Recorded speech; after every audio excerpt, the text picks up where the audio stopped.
kulanti wanaagsan kusoo dhawaada barnaamijkeenan xogaha dunida ee ku soo gudbino warbixinada Soomaalida iyo xogta caalamka ee degal kasta. Warbixintan waxaad ku dhageysan doontaan Abiy Ahmed makirigii taliya mise waa nabadoon sidee ayuu u khiyaamay TPLF iyo Amxaarada iyo warbixino kale ayaan idiin soo gudbin doonaa. sanadkii 2019 Abiy Ahmed wuxuu aqbalay abaalmarinta nabadda ee Nobel doorkii uu ka qaatay heshiiskii nabadeed ee uu la galay dariskiisa Eritrea oo muddo dheer cadow ay ahaayeen. Abiy ayaa xilligaas warbaahinta reer galbeedku ku ammaaneen inuu yahay nin isbedel doona oo hogaaminaya Itoobiya oo muddo dheer ay haysatay colaad qowmiyadeed iyo xukun keligii talis ah una horseeday xilli cusub oo dimuqraadi ah. balse 2 sano kadib Abiy ayaa lagu eedeeyay oo lagu nadiifinayo qowmiyadda waqooyiga gobolka Tigreega taa oo dalka gelisay meel qarka u saaran dagaal sokeeye. waxayna ka soo horjeedaa xaaladani in Itoobiya ay u bixi doonaan doorashooyin dimuqraadi ah 22 bisha Juun. doorashada baarlamaanka oo hadda loo arko inay tahay afti laga qaado xukunka Abiy Ahmed, balse codbixinta waxay noqon doontaa mid aan xor iyo xalaal ahayn. natiijaduna run ahaantii ma ka turjumayso rabitaanka dadka.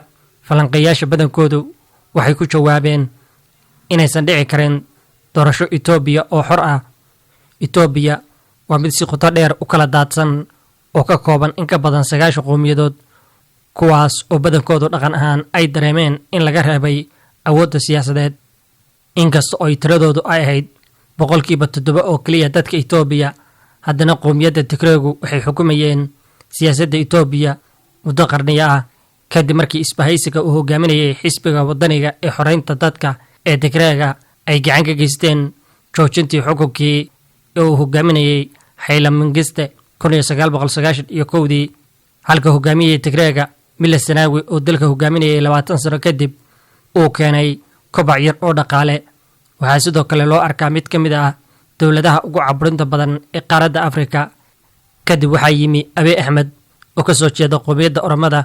markii lagu dhawaaqay in xukunka uu la wareegay 2018 wuxuu ballan qaaday dib u habeyn uu ku samayn doono nidaamka siyaasadda oo dad badan oo Itoobiyaan ah ay u arkeen in ay faquuq yihiin. Abiy ayaa si degdeg ah xabsiga uga sii daayay maxaabiista siyaasadeed, wuxuuna ugu yeedhay dadka Itoobiyaanka ee dibadda jooga in dalkooda ay ku soo laabtaan. wuxuuna mudnaanta siiyay xorriyadda saxaafadda. laakiin halka laga filayay dib u habeyn siyaasadeed, Abiy Ahmed wuxuu daboolka ka qaaday xiisadda qowmiyadeed oo aad u daran. ciilka u dhexeeya qowmiyadaha ayaa karkaray bishii November isagoo ka jawaabaya weerar la sheegay in kooxda TPLF ay ku qaaday saldhig military ee ciidamada Itoobiya. Abiy wuxuu dagaal military ku qaaday Tigreega.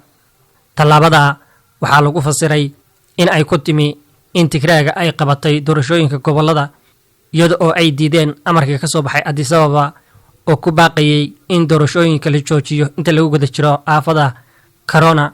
Abiy ayaa dhankiisa sheegay in uu ka jawaabayo daandaansiga khiyaanada qaran ee TPLF. xamaasadda Abiy Ahmed uu ku faafiyay Itoobiya ka sokow qaabkiisa siyaasadda ee ku dhisan is-afgaradka iyo dib u heshiisiinta ayaa soo jiitay bulshada dibadda iyo gudaha ee Itoobiya. cadaawadda darteed labada dal Itoobiya iyo Eritrea waxay lahaayeen dagaal dheer oo 30 sano ah oo dhex maray. xadka Eritrea oo xuduud la leh Tigreega waxa uu ahaa masrax siyaasadeed xitaa kadib markii Eritrea ay xorriyadda qaadatay kacdoonnada ee jabhadda xoreynta ee Tigreega ee lagaga soo horjeedo dowladda federaalka ee Itoobiya ka sokow.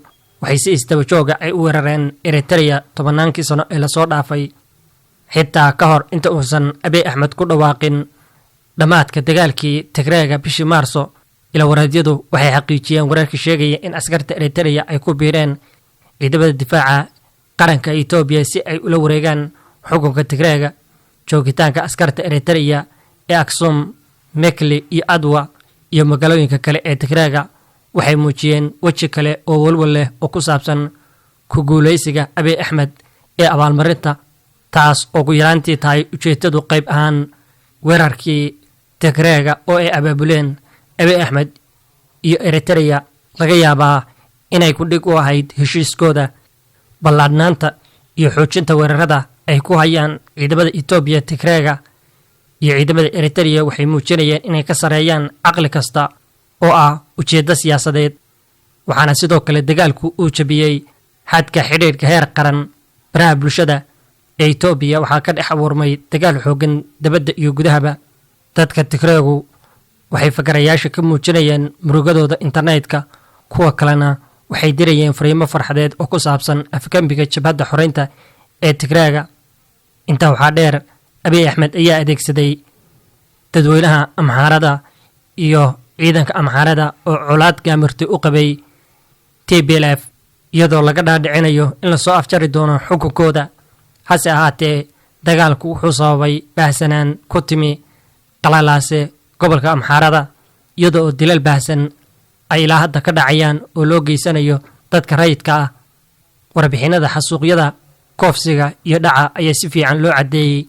warbixin qaramada midoobe waxay ku sheegtay in ugu yaraantii 350,000 oo Tigree ah ay la kulmeen dhibaatooyin oo ay sababeen ciidamada Itoobiya, taas oo ay ka mid tahay gubidda dalagyada, xoolaha la dilay iyo gargaarka bini'aadanimada ee la hor istaagay.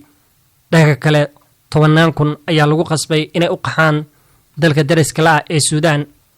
haddaba maxay tan oo dhami ay uga dhigan tahay codbixinta soo socota ee Itoobiya? Abiy Ahmed waxaa loo doortay inuu hogaamiyo xisbiga talada haya, umana aysan dooran ra'iisul wasaare. sidaa darteed, wuxuu inta badani u raadinayay codka shacabka si uu u helo sharci rasmi ah. ansixinta waxay si gaar ah muhiim ugu tahay iyadoo la ogsoon yahay in Abiy uu yahay kii ugu horreeyay oo Oromo ah, qowmiyadda ugu ballaadhan ee Itoobiya. laakiin hadda gobollo badan ayaan ka qayb qaadan doonin codbixinta soo socota, iyagoo cuskanaya arrimaha maamulka iyo amniga. dhanka kale, dhowr xisbi siyaasadeed sida Oromo Federalist Congress ayaa qaadacay doorashada sababo la xidhiidha cadaadiska dowladeed ee ay ku hayso xisbiyada mucaaradka ah bilihii lasoo dhaafay. si kastaba, ugu yaraantii 78 degmo oo ka mid ah 547 wakiil ee baarlamaanka Itoobiya ayaan codbixin doonin 21 Juun. marka sidaa darteed, xitaa haddii Abiy guulaysto, ma noqon doonto guusha lama ilaawaanka ah ee uu doonayay. Itoobiya waxaa loo arkaa inay tahay dal koraya geeska Afrika sanadihii ugu dambeeyey oo ay ka jireen colaado baahsani, iyada oo kordhinaysa waaxyaheeda beeraha iyo dhaqaalaha si ay u noqoto waddanka saddexaad ee ugu dhaqsaha badan ee dunida marka loo eego ilaa 2000 ilaa 2016. laakiin rabshadaha sii socdaa waxay u muuqdaan inaysan jirin dhammaad. kooxda TPLF ayaa sheegay in weli aysan ka daalin dagaalkooda. Abiy ayaa caddeeyey inuusan isna ka laaban doonin. tani khatar kuma aha xasiloonida Itoobiya oo keliya, laakiin waxay khatar ku tahay gobolkoo dhan.